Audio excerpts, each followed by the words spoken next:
Hi, today in front of me VIVO Y16 and I'll show you how to install iPhone keyboard on this device.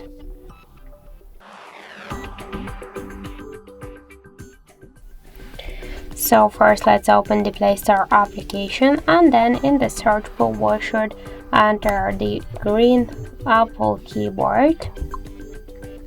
And now we should get this application. That's why tap to install and wait a couple of seconds while this application downloading and then installing on your device.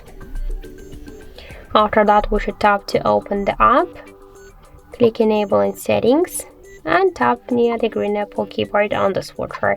Now tap twice to OK and go back. Then click to the switch input methods and switch your current keyboard to the green Apple keyboard.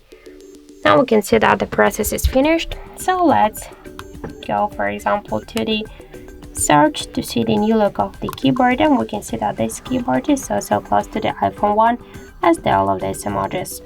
So that's it, thank you for watching, and if you find this video helpful, don't forget to leave a like, comment and to subscribe our channel.